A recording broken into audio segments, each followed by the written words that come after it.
మన దేశంలో చట్టాలు రాజకీయ నాయకులకి, డబ్బున్న వాళ్ళకి, పలుకుబడి ఉన్న వాళ్ళకి చుట్టాలుగా మారిపోతాయనేది మనకి నిరూపితమైనటువంటి సత్యం. అదే అమెరికాలో చట్టం అందరి పట్ల సమానంగానే ఉంటుంది. అమెరికా అధ్యక్షుడి బంధువులైనా సరే చట్టం దృష్టిలో ఒకటే అనేటటువంటి భావన నిన్న మొన్నటి దాకా మనకి ఉంది. కానీ చట్టం అక్కడ కూడా డబ్బున్న వాళ్ళ వైపే తొంగి చూస్తుంది. డబ్బుతోటి ఏదన్నా సాధించవచ్చు అనే దానికి తాజాగా అదానీ ఉదాహరణ, మన దేశానికి చెందినటువంటి అదానీ ఉదాహరణ ఈ విషయాన్ని స్పష్టం చేస్తుంది.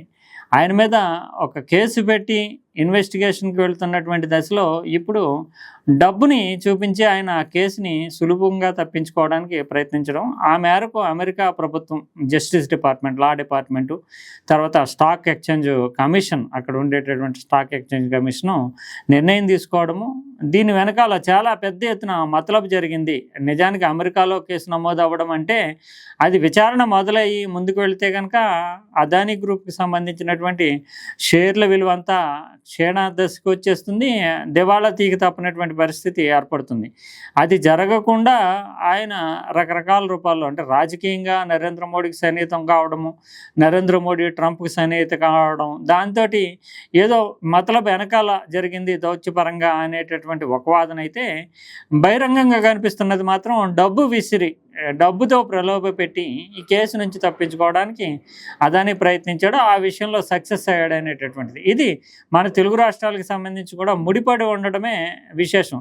ఇది 2024 నవంబర్లో కేసు నమోదు చేశారు. అంతకుముందే సెకి, అంటే ఈ విద్యుత్తుకు సంబంధించినటువంటి కంపెనీ సంస్థ, కేంద్ర ప్రభుత్వ రంగ సంస్థతోటి ఆంధ్రప్రదేశ్ ప్రభుత్వం మధ్యవర్తి, నిజానికి అదానీ సరఫరా చేసేటటువంటి సౌర విద్యుత్తుని 25 ఏళ్ల పాటు దాదాపు 1,00,000 కోట్ల విలువైనటువంటి విద్యుత్తును కొనడానికి ఒప్పందం కుదుర్చుకుంది. ఈ ఒప్పందం వెనుక 1,750 కోట్ల రూపాయలు జగన్మోహన్ రెడ్డికి అవినీతి మొత్తంగా అందింది అనేది, జగన్మోహన్ రెడ్డి పేరు చెప్పకపోయినటువంటి ఒక ముఖ్యునికి, ఆంధ్రప్రదేశ్ ప్రభుత్వ ముఖ్యునికి అంటూ కేసు 2024 నవంబర్లో అమెరికాలో ఈ విషయం బయటపెట్టింది. అంటే అప్పటికే ప్రభుత్వం దిగిపోయింది. అయితే ఆ కేసులో ప్రధానంగా ఏంటంటే, అమెరికాలో ఏదైనా కంపెనీ పెట్టినప్పుడు ఆ కంపెనీ కనుక కరప్ట్ ప్రాక్టీసెస్ చేస్తే, అంటే ఎవరికైనా లంచం ఇచ్చి కాంట్రాక్టులు పొందడం ఇలాంటివి చేస్తే కనుక వాళ్ళు కేసు పెడతా ఉంటారు.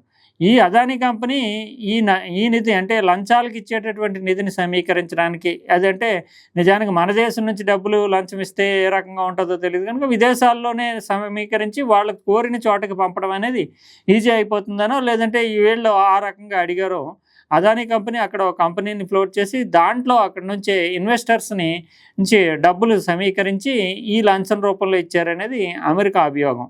దానికి గాను ఈ విషయం, ఓవరాల్ విషయం చెప్పకుండా అక్కడ ఇన్వెస్టర్లని మోసగించి ఈ నిధిని సమీకరించారు అని అంటూ, ఇది ఎలా వెళ్ళింది నిధి అంటే ఈ లంచాల కింద ఈ విద్యుత్ కాంట్రాక్టులకు గాను ఆంధ్రప్రదేశే కాకుండా తమిళనాడు ఇలాంటి కొన్ని రాష్ట్రాల కాంట్రాక్టులకు గాను ఇచ్చారు. అందులో ఆంధ్రప్రదేశ్ పెద్దవాట, ఆంధ్రప్రదేశ్ ముఖ్యుడిది 1,750 కోట్లు అనేది అమెరికా అభియోగం. దీనికి గాను కరప్ట్ ప్రాక్టీసెస్కి పాల్పడినందుకు గాను అక్కడ కంపెనీ పెట్టి కరప్ట్ ప్రాక్టీస్ పాల్గొంటున్నందుకు గాను ఈ అదానీ మీద కేసు పెట్టి కోర్టులో ముందుకు తీసుకొచ్చారు. ఇది 2 ఏళ్ళుగా ఇప్పుడు ఆ విచారణ దశకు వచ్చినటువంటి స్థితిలో అదానీ ఆఫర్, అంటే స్టాక్ ఎక్స్చేంజ్ కమిషన్కి కొంత లంచము అనకుండా కమిషన్, అంటే జరిమానా రూపంలో కొంత చెల్లించడానికి తప్పదని.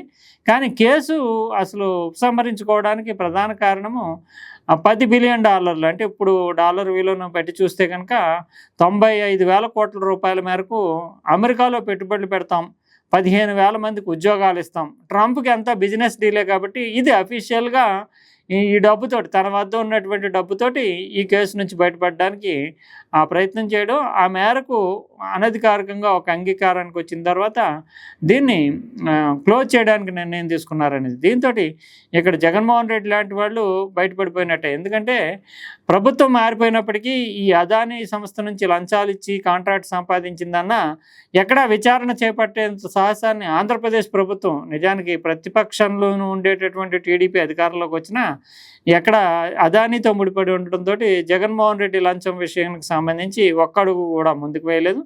ఇంకా కేంద్ర ప్రభుత్వ రంగ సంస్థలు సైతం ఎక్కడా కదలలేదు. దాంతో మన దేశ పరంగా ఏమి ఇబ్బంది లేదు, అమెరికా పరంగా ఉన్నటువంటి ఇబ్బందిని సైతం ఇప్పుడు చాలా వ్యూహాత్మకంగా, అందులోని రాబర్ట్ జెఫ్రీ అనేటటువంటి లాయర్ ఆయన ఆయన్ని పెట్టుకున్నాడు ఈ అదాని. దాంట్లోనే వ్యూహం ఉంది. ఎందుకంటే ట్రంప్కి సంబంధించినటువంటి కేసుల్ని గతంలో చూసి ట్రంప్తో వ్యక్తిగతంగా సాన్నిహిత్యం ఉన్నటువంటి వ్యక్తే ఈ రాబర్ట్ జెఫ్రీ.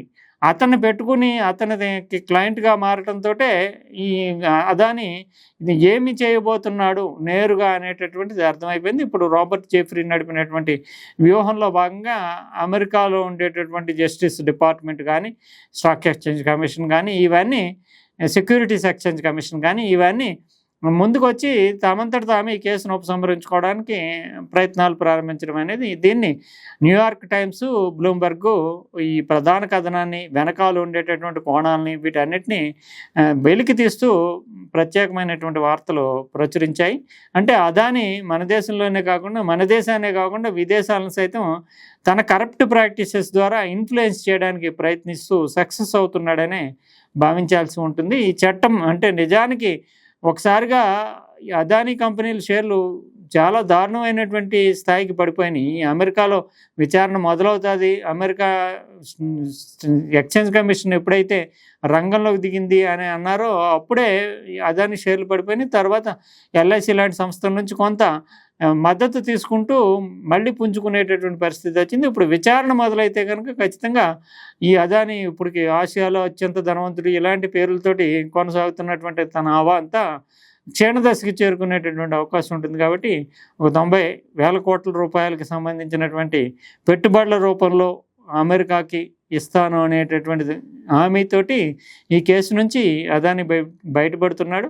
భారతదేశంలో ఈ ముఖ్యులు ఎవరైతే ఈ లంచాల వ్యవహారంలో రాజకీయంగా కీలక పదవుల్లో ఉన్నటువంటి వాళ్ళు అంతా ఉన్నారో వాళ్ళందరూ కూడా దీంతోపాటు బయటపడిపోతున్నారు.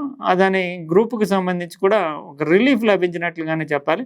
ఏదేమైనప్పటికీ అమెరికా సైతం చట్టాలను పక్కన పెట్టి డబ్బులు ఉన్నటువంటి వాళ్ళకి న్యాయం చేయడానికి ఏమాత్రం వెనకడదు. డబ్బున్న వాళ్ళు ఎక్కడైనా తప్పించుకోవచ్చు అనేటటువంటి దానికి ఈ కేసును ఒక తార్కాణంగా మనం చెప్పాలి.